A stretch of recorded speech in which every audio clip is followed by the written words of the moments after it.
Donc, on commence notre deuxième cours à la virologie. Ce cours va s'intéresser à les antiviraux. Donc, comme on a vu, au niveau des cours des généralités, au niveau des différentes étapes, le cycle de la réplication virale, on peut agir à ce niveau-là. On peut agir sur la première étape, deuxième, troisième, etc. Donc, هذا هو le cible, هذه la cible d'action de nos virus, de nos antivirus, nos antiviraux.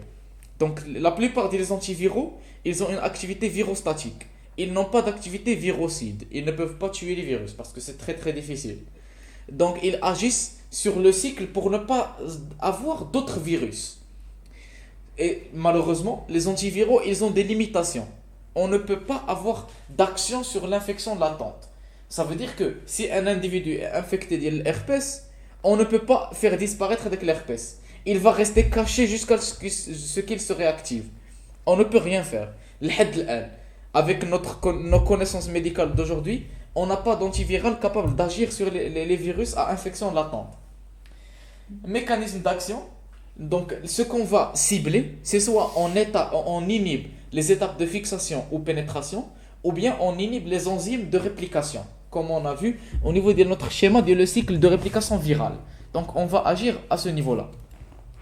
Donc, la chimiothérapie antivirale, bien sûr, nous avons des restrictions. On ne peut pas utiliser n'importe quel type d'antiviral.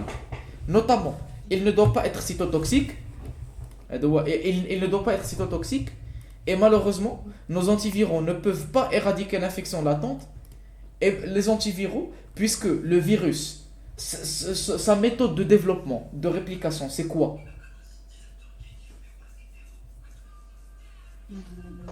راكي سيليكسيوني ميثوغيزيتون بحال هذيك الانتيبيوتيك. L'antibiotique, oui, ولكن un virus, علاش il y a plus de mutations chez les virus que les bactéries. حيت عندها ان سول هذا اسيد نيوكليي Un يعني seul دغيا يقدر matériel génétique, دغيا كتريبليكا. وكيفاش كيتملتيبلياو لي فيروس؟ سيلول وحده انفيكتي كتصوب لك عرام ديال لي فيروس دي سونتين دي ميليي ou bien un nombre très élevé, alors qu'une bactérie elle وفي هذيك fait la mitose et sessiparité. Oui. فهمتي شحال؟ قلت انا في ديك اللحظه ديال انا قلت في ديك اللحظه ديال الباغازيتوز ديالها كتقدر دير ايميتاز. ماشي كدير une mutation غير elle a plus une tendance à faire une mutation parce qu'elle se réplique encore plus.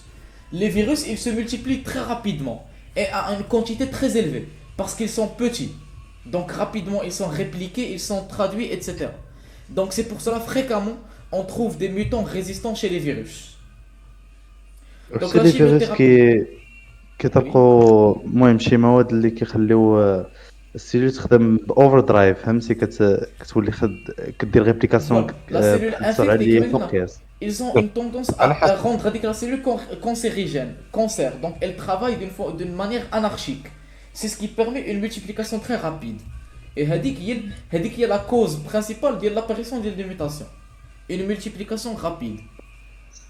Voilà, les cibles de nos antiviraux, ils peuvent soit cibler l'attachement du virus, donc on va agir au niveau des récepteurs, on peut agir au niveau de la pénétration, donc bloquer l'endocytose ou bien la fusion, on peut agir au niveau de la capside, on peut agir au niveau du cycle de réplication, donc désactiver les enzymes de réplication, on peut agir au niveau de l'assemblage, et on peut agir au niveau de la libération. Donc toutes ces étapes sont des cibles potentielles de nos antiviraux.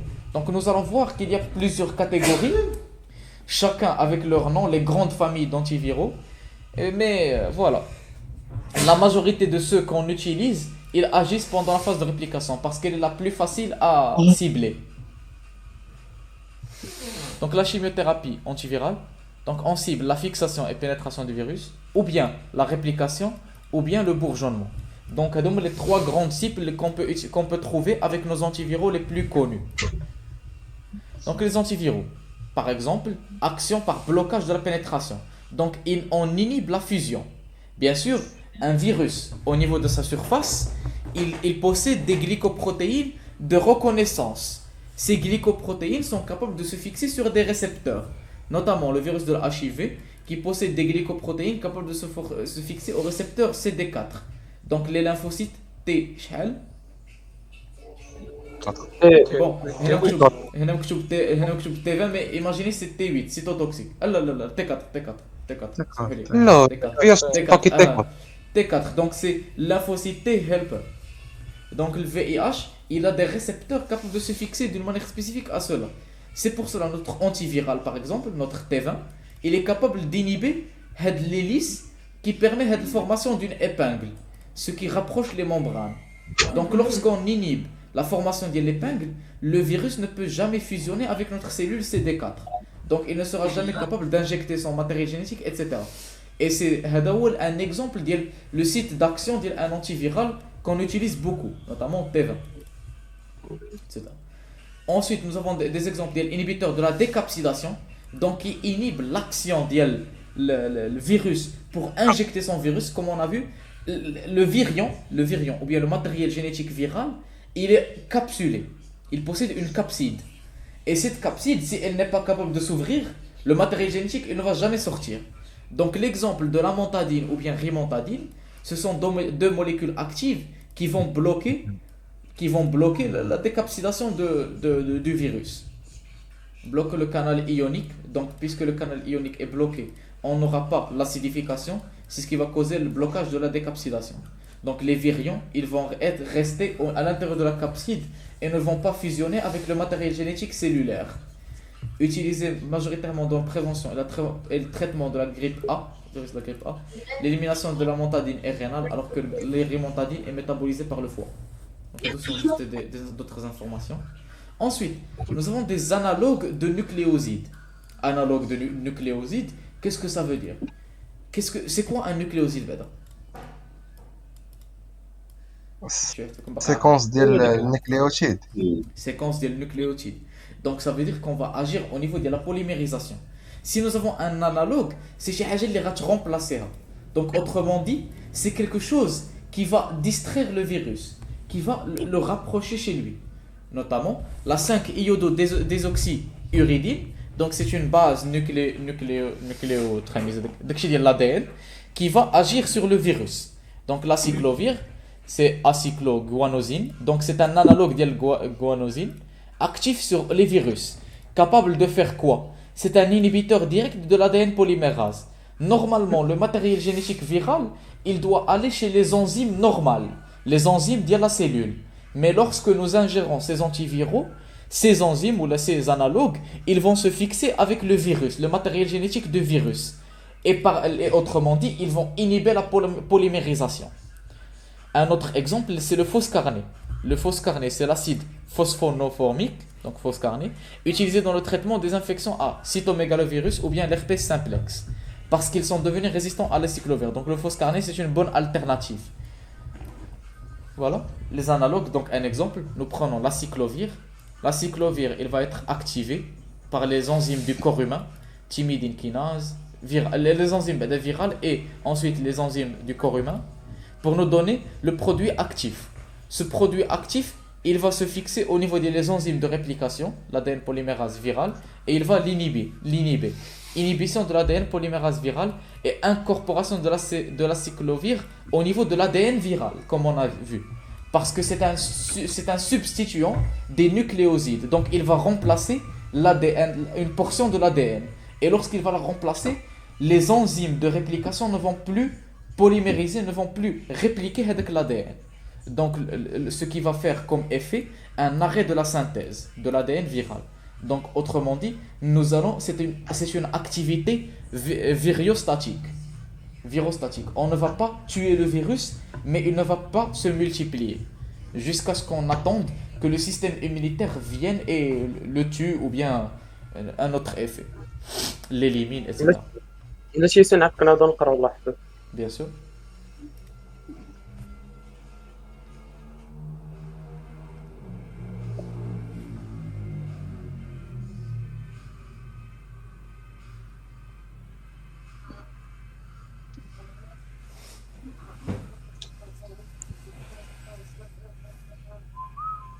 دابا لاسيد كلوفير تريفوسفات شنو لاكسيون ديالو على لا دي ان بوليميراز فيرال؟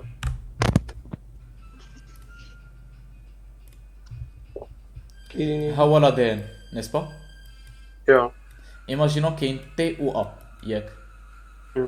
L'ADN polymérase, elle doit d'abord ouvrir les liaisons pour ouvrir le double brin et ensuite traduire ياك, pour avoir polymérisation.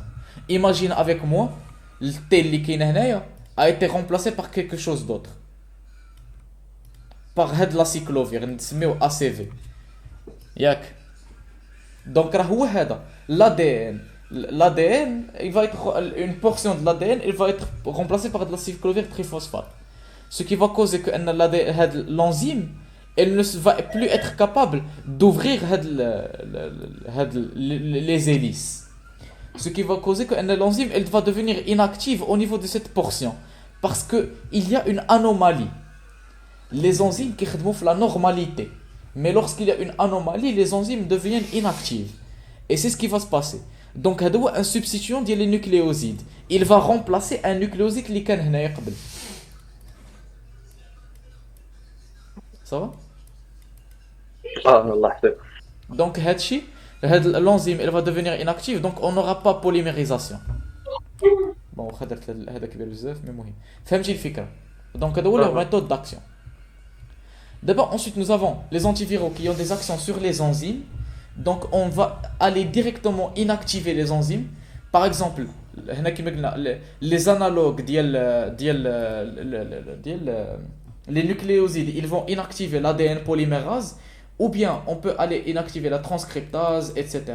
D'autres enzymes. Comme, ce sont des exemples des antiviraux qu'on peut utiliser. Ensuite, nous avons les inhibiteurs de fusion.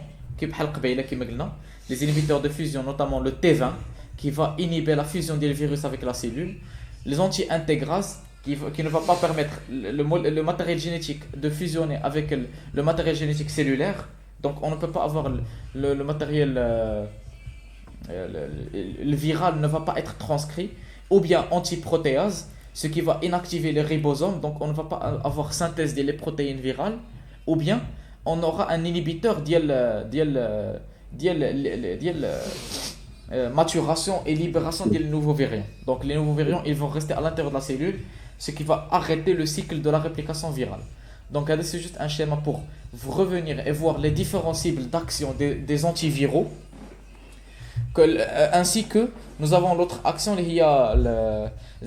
qui bloque la décapsidation. Le matériel génétique, il reste à l'intérieur de la capside.